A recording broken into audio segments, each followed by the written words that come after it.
తనకంటూ ఒక లక్ష్యం ఉన్నవాడు లీడర్గా ఎదుగుతాడు. ఏ లక్ష్యం లేనివాడు లేబర్గా మిగులుతాడు. Hello hi everyone, welcome to the student the brand. This is your Shiva sir, మీ శివ సార్. నమస్తే. ఈరోజు మనం డిస్కస్ చేసుకునే టాపిక్ ఏంటంటే స్పెరికల్ మిర్రర్. సో నార్మల్గా plane mirror చూసుంటాము.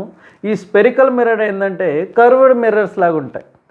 Okay, so mirror in the form of curved shape. Okay, that's why we can consider it as spherical mirror. we are calling it is spherical mirror. Okay, so it is a part of the sphere. It is a part of the sphere.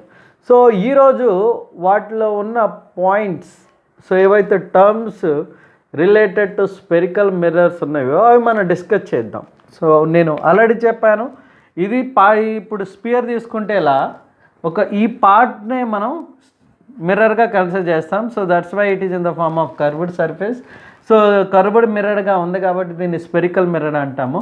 Terms related to spherical mirrors, ఇక్కడ నుంచి వచ్చే points అనే terms related to spherical మిర్రర్సే ఉంటాయి. So the point on the mirror at the middle of the surface. So ఇప్పుడు ఈ point చూసుకుంటే ఎగ్జాక్ట్గా మిడిల్, ఈ మిర్రర్కి మిడిల్లో ఉంటుంది. సో ఇప్పుడు ఈ పార్ట్ అనుకున్నాం కదా, ఇది స్పియర్లోని పార్టే. సో ఇక్కడ ఎగ్జాక్ట్గా ఏదైతే మిడిల్ ఉంటామో దాన్ని పోల్ అంటాము.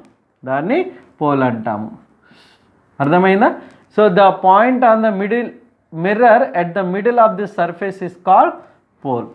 సో మీకు ఈ కంటెంట్ నచ్చినట్టయితే so do like, share and subscribe to student the brand. మీకు ఏమైనా డౌట్స్ ఉంటే ఈ టాపిక్ మీద, ఇంకేమన్నా టాపిక్ మీకు ఎక్స్ప్లెనేషన్ కావాలంటే మీరు కామెంట్ చేయండి. So until then, do like, share and subscribe to Student the Brand. This is your Shiva sir. Namaste. Me Shiva sir.